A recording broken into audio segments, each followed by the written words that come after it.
तीन मछलियों की नैतिक कहानी।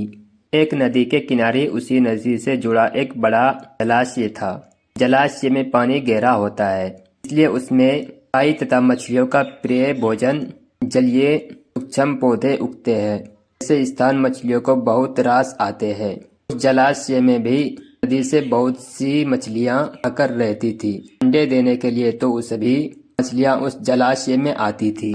वह जलाशय लंबी घास व झाड़ियों द्वारा घिरा होने के कारण आसानी से नजर नहीं आता था। उसी में तीन मछलियों का झुंड रहता था। उनके स्वभाव भिन्न थे। अन्न संकट आने के लक्षण मिलते ही संकट डालने का उपाय करने में विश्वास रखती थी।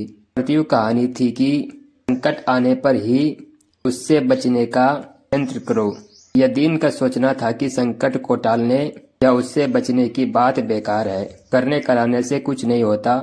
जो किस्मत में लिखा है वह होकर रहेगा। एक दिन शाम को मछुआरे नदी में मछलियां पकड़कर घर जा रहे थे। बहुत कम मछलियां उनके जालों में फंसी थी, अतः उनके चेहरे उदास थे। भी उन्हें झाड़ियों के ऊपर मछली खोर पक्षियों का झुंड जाता दिखाई दिया। सबकी चोंच में मछलियां दबी थी।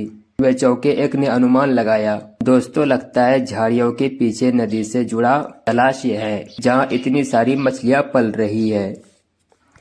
पुलकित होकर झाड़ियों में से होकर जलाशय के तट पर आ निकले और ललचाई नजर से मछलियों को देखने लगे। एक मछुआरा बोला, आहा, जलाशय में तो मछलियां भरी पड़ी है।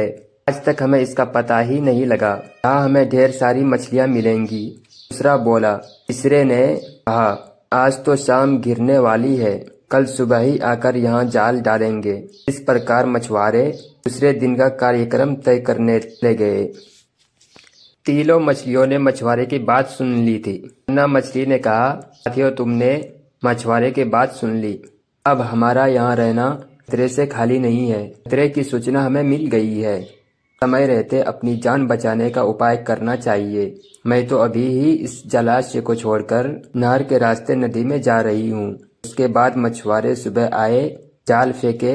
मेरी बला से अब तक मैं तो बहुत दूर खेलियां कर रही हो आऊंगी। परतियो मछली बोली, मैं जाना है तो जाओ, मैं तो नहीं आ रही। अभी खतरा आया कहाँ है जो इतना घबराने की जरूरत है। हो सकता है संकट आ ही ना। मछुआरे का यहाँ आने का कार्यक्रम रद्द हो सकता है। हो सकता है रात को उनके जाल चूहे कुतर जाए। हो सकता है उनकी बस्ती में आग लग जाए। भूचाल आकर उनके गांव को नष्ट कर सकता है। रात को मूसलाधार वर्षा आ सकती है और बाढ़ में उनका गांव बह सकता है। इसलिए उनका आना निश्चित नहीं है। जब वो आएंगे तब की बात सोचेंगे। हो सकता है मैं उनके जाल में ही ना फंसूं। यद्दी ने अपनी भाग्यवादी बात कही। भागने से कुछ नहीं होने का। मछुआरों को आना है तो वो आएंगे। मैं जाल में फंसना है, हम फंसेंगे। किस्मत में मरना ही लिखा है तो क्या किया जा सकता है। इस प्रकार अन्ना तो उसी समय वहां से चली गई। परतियो और यद्दी जलाशय में ही रही। भोर हुई तो मछुआरे अपने जाल को लेकर आए और लगे जलाशय में जाल फेंकने और मछलियां पकड़ने।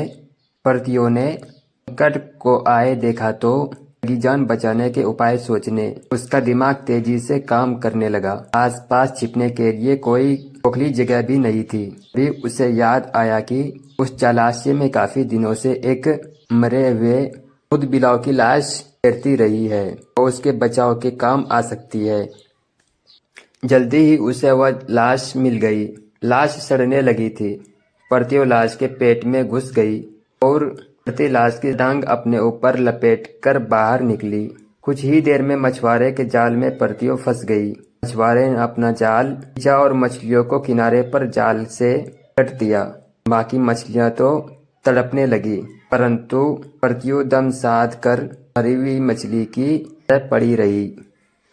मछुआरे को सडांग का भभका लगा तो मछलियों को देखने लगा। उसने निश्चल पड़ी परतियों को उठाया और सूंघा। आख, यह तो कई दिनों की मरी मछली है, सड़ चुकी है। ऐसे बड़बड़ाकर बुरा सा मुंह बनाकर उस मछुआरे ने परतियों को जलाशय में फेंक दिया। परतियों अपनी बुद्धि का प्रयोग कर संकट से बच निकले में सफल हो गई थी। पानी में गिरते ही उसने गोता लगाया और सुरक्षित गहराइयों में पहुंचकर जान की खैर मनाई। यद्दी भी दूसरे मछुआरे के जाल में फंस गई थी और एक टोकरे में डाल दी गई थी। भाग्य के भरोसे बैठी रहने वाली यद्दी ने उसे टोकरे में अन्य मछलियों की तरह तड़प तड़प कर प्राण त्याग दिए। ठीक, भाग्य के भरोसे हाथ पर हाथ धरकर बैठे रहने वाले का विनाश निश्चित है।